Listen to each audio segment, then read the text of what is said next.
تو ذمہ واری کیا ہے؟ ذمہ واری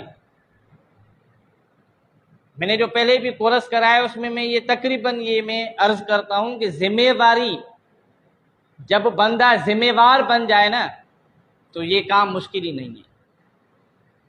جو اساتذہ حضرات ہیں ان کو میری ایک گزارش ہے کہ سب سے پہلے اس کام کی اہمیت کو جانیں۔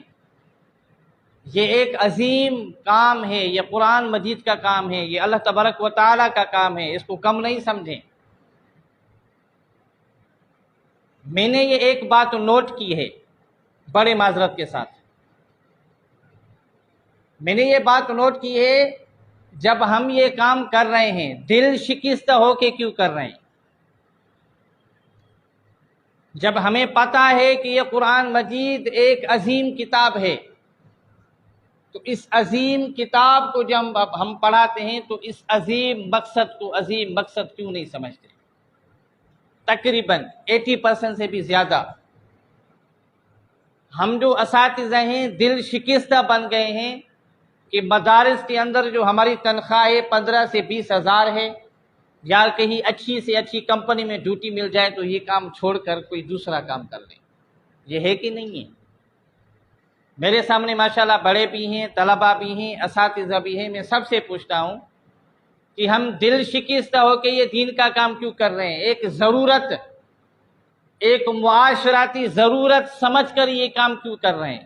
بڑی معذرت کے ساتھ جب ہم اللہ تبارک و تعالیٰ کا کام سمجھ کر یہ ایک عظیم کام سمجھ کر کام کریں گے تو انشاءاللہ تعالی یہ جو معاشرتی زندگی کے جو ضرورات ہیں وہ تو پوری ہوں گی، تو اللہ تبارک و تعالیٰ کے ایک سب سے بڑا جو رحم و فضل کرم ہے وہ ہمیں ملے گا۔ تو اس کام کو، قرآن مجید کے کام کو ایک عظیم کام سمجھ کر یہ کرنا چاہیے۔ تو میں عرض کر رہا تھا کہ ذمہ واری کیا ہے۔ کلاس کے اندر جب ہم آتے ہیں بچوں کو کس طرح پڑھاتے ہیں، کون سی ذمہ واری سے پڑھاتے ہیں؟ کافی کلاسوں میں اندر دیکھو، دیہاتوں میں جاؤ، کافی ایسے بھی اساتذہ ملیں گے تو وہ بچوں کو کیا پڑھا رہے ہیں کوئی اتا پتہ نہیں ہے۔ تو ان اساتذہ کے لیے یہ سب سے بڑا ایک پیغام ہے۔ 10 دن کا دورہ ہے، اس میں انشاءاللہ مختصر ٹائم میں ایک پورا مجموعہ ہم اکٹھا کر کے تجوید کا پڑھانے کا مکمل طریقہ، پڑھنے کا مکمل ایک طریقہ، 10 دن میں کوئی قاری نہیں بن جائے گا پر ایک راستہ مل جائے گا کہ انشاءاللہ تعالیٰ اس راستے پہ چل کر یہ کام کریں گے تو اللہ تبارک و تعالیٰ ہمیں ایک توفیق دے گا، وہ اس کام کو اچھی طرح سمجھ کر ہم کریں گے، ایک سمجھ آ جائے گی۔ سیکھنا تو یہ ایک بڑا ٹائم ہے، ایک سمجھ آ جائے گی کہ قرآن مجید کو پڑھانا اور قرآن مجید کو پڑھنا کیسا ہے۔ تو میں یہ ایک عرض کرتا ہوں کہ ذمہ واری، مثلا ذمہ واری کے لیے میں ایک عرض رکھتا ہوں کہ ذمہ واری 3 چیزوں پہ مشتمل ہے۔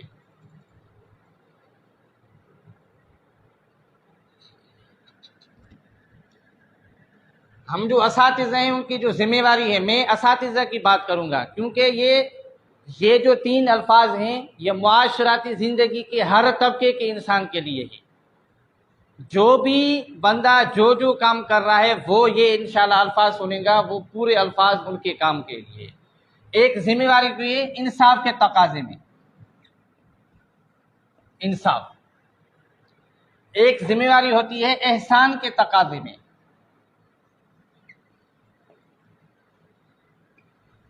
تیسرا درجہ ہے ذمہ واری کا ظلم۔ جب آپ کوئی بھی کام کرتے ہو، جب آپ اپنی پوری ذمہ واری لیتے ہو، ہم مدارس کے اساتذہ ہیں، مدرسے کی بات کریں گے، کوئی بھی جو استاد ہے، کوئی بھی مدرس ہے، مدرسے کے اندر آتا ہے، انتظامیہ سے بات ہوتی ہے کہ بھائی میں یہ کام کروں گا، آپ کے بچے سنبھالوں گا، میں یہ تجوید کا کلاس پڑھاؤں گا، عربی کا کلاس پڑھاؤں گا، یا کوئی بھی مدرسے کی ذمہ واری ہے، اس کو ہم پورا کتنا کر رہے ہیں؟ جب ہم آتے ہیں تو باتیں بہت زیادہ کرتے ہیں، شرائط بہت زیادہ ہوتے ہیں، بعد میں کہتے ہیں کہ یہ بھی کام میں کر رہا ہوں، کلاس کو بھی میں سنبھال رہا ہوں، بچوں کو سنبھال رہا ہوں۔ یہ ایک ذمہ واری ہے۔ جو آپ کی ذمہ واری ہے کلاس کی، وہ سب سے پہلا جو درجہ ہے آپ کو انصاف کرنا چاہیے. کیا کرنا چاہیے؟ آپ تھوڑا بولیں. کیا کرنا چاہیے؟ انصاف. انصاف کیا ہے؟ آپ نے ایک کلاس کی ذمہ داری لی، آپ نے ایک کلاس کی مکمل ذمہ داری لی ہے. جو کلاس کے کام ہیں، کلاس میں صرف بچوں کو پڑھانا نہیں، اس کلاس کی صفائی، اس کلاس کی ڈسپلین، اس مدرسے کی صفائی، یعنی ایک مکمل جو ذمہ داری ہے آپ وہ انصاف کے تقاضے میں ضرور کریں. آپ کے کلاس میں جو بچے ہیں وہ ایسے نہیں سمجھو کافی صرف یہ 1-2 دن کے لیے آئے ہیں، وہ ان کا ایک پورا مستقبل آپ کے حوالے ہے. جب آپ قرآن مجید پڑھا رہے ہیں، ان بچوں کا پورا مستقبل آپ کے حوالے ہے. چاہے ان کا مستقبل آپ خراب کرو، چاہے ان کا مستقبل صحیح کرو. جب آپ اس بچے کو انصاف کی تقاضا یہ ہے کہ جو آپ کو کام دیا گیا ہے کم از کم آپ انصاف کے تقاضے پر کرو. مثلا 3 گھنٹے کا کام ہے، آپ 3 گھنٹے کام کرو. آپ کو جو بچے دیے گئے ہیں ان کا تجوید کا، ان کی منزل کا، جو ان کا کام ہے قاعدے کا ایک مکمل خیال رکھا جائے کہ یہ بچہ کیسے پڑھ رہا ہے. اگر صحیح پڑھ رہا ہے تو آگے بڑھائیں، نہیں پڑھ رہا تو سبق روک دیں. یعنی ایک مکمل ذمہ داری جو مدرس کی ہوتی ہے وہ آپ انصاف کے تقاضے میں کریں. جب آپ انصاف کریں گے، آپ ایک مکمل مدرسے کا کام کریں گے، کلاس کا کام کریں گے، پورا کلاس پہ توجہ دیں گے. میرا استاد کہتا تھا کہ آپ کسی بچوں کو، کسی بھی بچے کو جب تک اپنی اولاد سمجھ کر نہیں پڑھاؤ گے یہ بچہ آپ کا کامیاب کبھی نہیں ہوگا. اساتذہ کے سوال کرتے ہیں کہ قاری صاحب کلاس میں ہمارا کنٹرول نہیں چلتا، کلاس میں بچے اتنے کمزور ہو گئے ہیں کہ استاد خود جو ہے نا استاد تنگ آ جاتا ہے، استاد کے اوپر اتنا پریشر ہو جاتا ہے کہ استاد وہ کلاس کو سنبھال نہیں سکتا. اس کی وجہ کیا ہے؟ میں نے جو انصاف کی بات کی ہے، جب آپ انصاف پورا انشاءاللہ تعالیٰ یہ جو الفاظ ہیں یہ آپ کو بعد میں سمجھ آئے گی جب میں آپ کو ایک پوری کلاس کا ایک نمونہ سمجھاؤں گا. مثلا ایک اساتذہ کا سوال ہوتا ہے کہ قرآن مجید جب ہم پڑھاتے بچوں کو تجوید نہیں آتی. سب سے پہلے استاد خود پر یہ انصاف ہونا چاہیے کہ خود مکمل ایک تجوید پڑھا لکھا ہو. جب خود استاد تجوید پڑھا ہوا ہوگا تو بچے کو بھی تجوید سکھائے گا. ایک ہوتی ہے استاد کی ذمہ داری، ایک ہوتی ہے بچے کی ذمہ داری. بچے ماشاءاللہ آپ سب سے یہ جو ذمہ دار بندے ہیں، آپ اساتذہ بھی ہیں، آپ طلبہ بھی ہیں.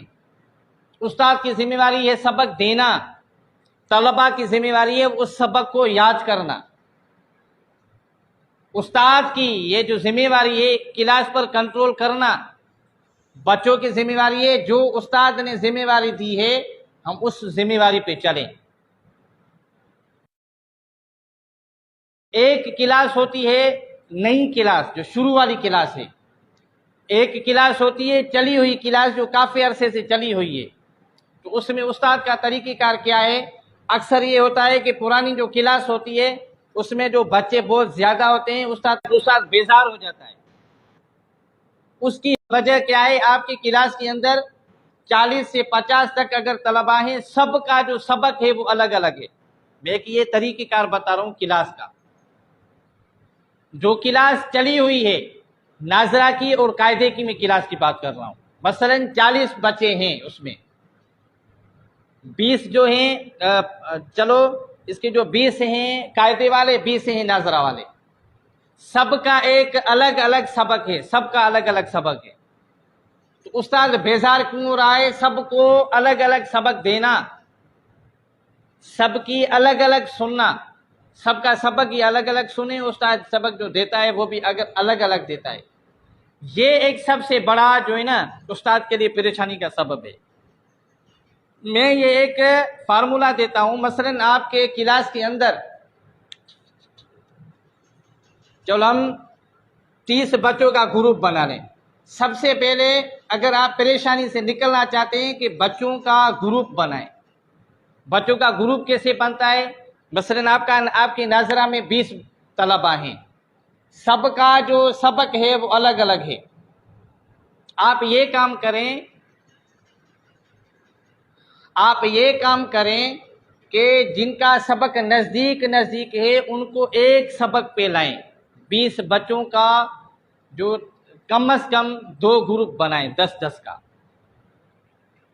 مثلا کوئی بچہ ایک پارے میں سبق ہے، کسی بچے کا مثلا آپ کے کلاس میں کافی ایسے بچے ہوں گے جن کا ایک سبق مختلف پاروں میں ہے.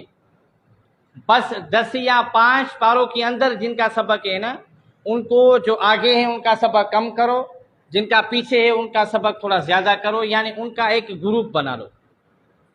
ہفتہ یا 1.5 ہفتہ یا 15 دن لگیں گے. ان بچوں کا سبق جب ایک ہو جائے گا، مثلا 10 بچوں کا سبق ایک ہو گیا، آپ کا جو 3 گھنٹے کا جو کلاس ہے آپ ایک بچے کو سبق دیتے ہیں، وہی سبق آپ 10 منٹ کے اندر دے سکتے ہیں. جو سبق الگ الگ بچوں کو 1 گھنٹے کے اندر اساتذہ دے رہے تھے، وہ ایک سبق کو 10 منٹ کے اندر دیں گے.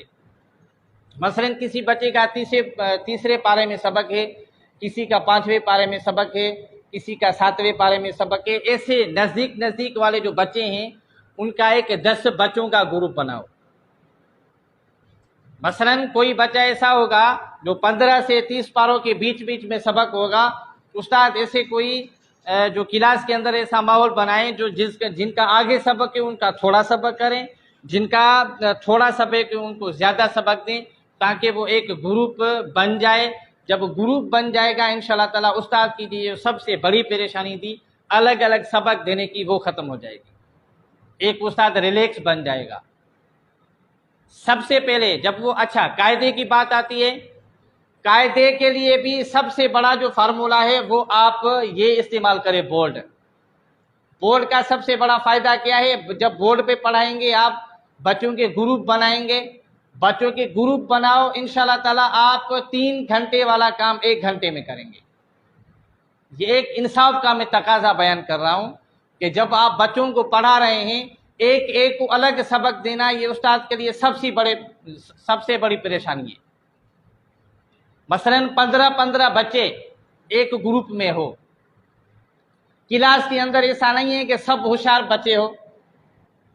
دوسرا فارمولہ، کلاس کے اندر کمزور بچے بھی ہوتے ہیں، درمیانے بچے بھی ہوتے ہیں اور بہت ہوشیار بھی ہوتے ہیں. مثلا یہ ہوشیار بچے،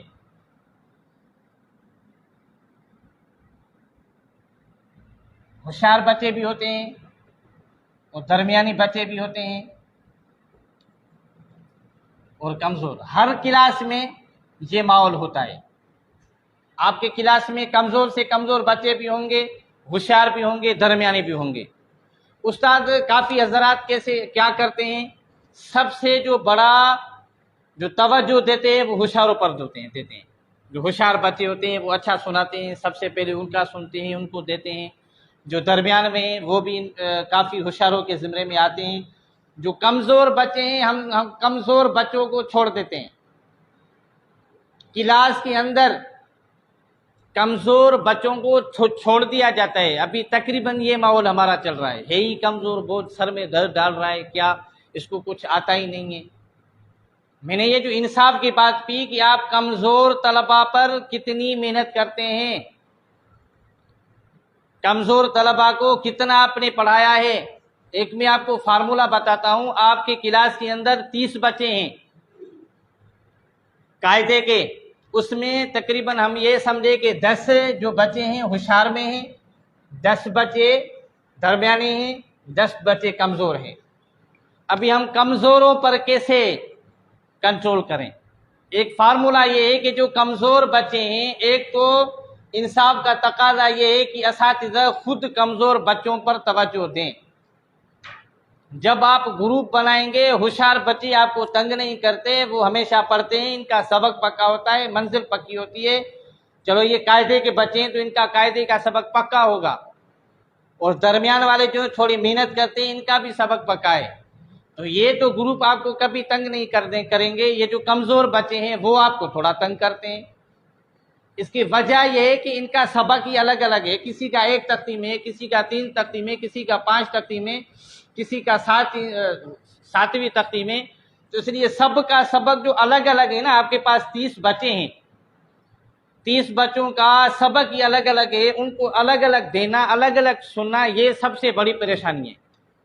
مثلاً آپ بورڈ پر گروپ بنا ہوا ہے 30 بچوں کا، تو ان کا 10 بچوں کا آپ گروپ بنائیں۔ گروپ کیسے بنائیں؟ مثلاً ہوشیاروں کا الگ گروپ نہیں بناؤ، اور درمیانے کا بھی الگ گروپ نہیں بناؤ۔ مثلاً یہ جو کمزور بچے ہیں، کمزور بچے کچھ آپ مثلاً یہ 5 ہے تو 5 اس میں کر دو، 5 اس میں کر دو، یعنی جو کمزور بچے ہیں وہ ہوشیار بچوں کے حوالے کرو، درمیانی بچوں کے حوالے کرو۔